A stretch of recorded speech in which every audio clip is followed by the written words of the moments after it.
qaar ka mid ah golaha wasiirada iyo xildhibaanada Jubbaland iyo qaybaha kala duwan ee bulshada magaalada Kismaayo ayaa waxa ay xeebta dheer ee magaalada Kismaayo ka bilaabeen olole lagu nadiifinayo xeebta Calanley. ugu horeynta ayaa waxa warbaahinta la hadlay qaar ka mid ah bulshada magaalada Kismaayo.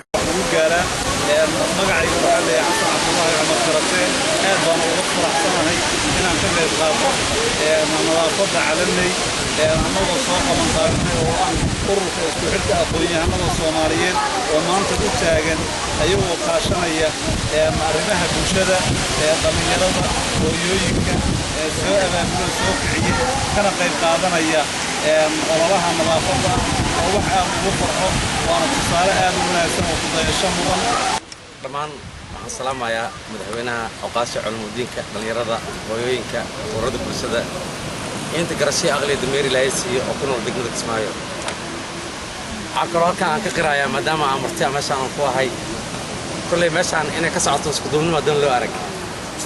waxaan kaloo ku darayaa hadda ka hor qas waxa dhacday asxaabiinta gabdhihi asxaabiinta yaa meel fadhiya goob isku yimaadeen gabar asxaabida waxay tiri ragga wuxuu leeyahay boqortooyo madaxweyne ra'iisul wasaare sheekh culumo geesi wax walba uu leeyahay annaga maxaa naga reebay tir inaan xil qabanno gabar Rabiicatul Cadawiya loo asxaabida waxay tiri intaba annaga dhalnay macallin nabiga annaga dhalnay. wasiirka ganacsiga iyo warshadaha Jubbaland Fariid Jaamac Salebaan ayaa dhankiisa warbaahinta la hadlay waxa uu na tilmaamay Allahumma salli ala sayyidina Muhammad wa ala alihi wa sahbihi wa sallam. dhammaan dadweynaha sharafta leh ee ku dhaqan Jubbaland waan salaamayaa salaanta islaamka ayaan ku salaamayaa assalaamu calaykum wa rahmatullahi wa barakaatuh. maanta waxaanu raaygareynay oo bilownay xubno badan oo dowladda ka tirsan xildhibaano iyo wasiiro ururada bulshada ururka isku xilka aqoon-yahanada Soomaaliyeed shirkad magaceeda la yiraahdo Raasamaal waxaanu isu taagnay Raasamaal group waxaanu isu taagnay in aanu waddankayaga ama magaalada Kismaayo aanu nadiifino.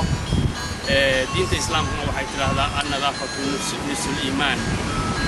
dadka Soomaaliyeedna waxaan ku baraarujinayaa meel kastaba joogaan in ay dalkooda iyo dadkooda u gurmadaan waxa nadaafad darrada u keenaya aysan ka sugin hay'ada caalamiya waa waxaynu inagu qabsan karno ka dawlad ahaan iyo ka shacab ahaanba gacmana wada jir bay wax ku gooyaan. waxaan aad iyo aad u soo dhaweynayaa Soomaali weynay inaanu isku tashanno siiba reer Jubbaland hadday qashin tahay iyo hadday beero tahay in la abuuro iyo hadday tahay in kalluun la dabto iyo hadday tahay in wax kasta laga shaqeeyo waxay ku xiran tahay sida aynu inagu isugu tashanno. waxaan idin leeyahay meeshan cidna uma maqna ceello uma qodna. sidoo kale waxa dhankiisa ka waramay dhibaatooyinka uu leeyahay qashinka xildhibaan Shire Maxamed oo ka tirsan xildhibaanada Jubbaland. marka hore waxaan ka salaamayaa gabdhaha aqoon-yahaninta ee dowladda Jubbaland gabdhaha kale ee nabadaynta ee Jubbaland ee sharafta badan oo hariya habeen u taagan heegina waa horumarka dalkooda. waxaan ka salaamayaa ururka isku xirka aqoon-yahaninta Soomaaliyeed oo arrintan mataqaan hadiisan ayaga ay laantooda aysan sasheen. sidoo kale waxaan mahadcelinayaa shirkadda Raasamaal oo ayadana qayb weyn ka qaadatay barnaamijkan. sidoo kale waxaan halkaan ka salaamayaa wasiirada dowladda Jubbaland xildhibaanada dhammaantiin mar labaad salaamay assalaamu calaykum wa rahmatullahi wa barakaatuh ibada saxaafadda. salaan kadib waxaan rabaa in yaroo kooban in halkaan ka yiraahdo macnaha ka hadlo bal nadaafadda waxay tahay dhowr qodob aan dul qaato inta ka gaaro. kow nadaafaddu oo wanaagsan waa indhahaaga oo wanaagsanaada waayo markaad meel nadiif aragto indhahaaga way wanaagsanayaan markaad wax xun aragtay indhahaaga waa dareemaysaa waxbaa ku galaya.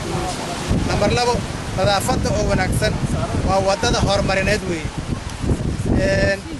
intuu qashka ku jiro ayuu caafimaadkana ku jiraa taas la socdo. nadaafad xumidu waa shay halis ah waxaana ka dhasha cudurrada faafa oo isloognahay shuunbiyoodka hargabka indha xanuunka jadeecada wax walba ka dhasha. waa Cabdi Khadar Cabdullaahi Abukar Kalson TV magaalada Kismaayo.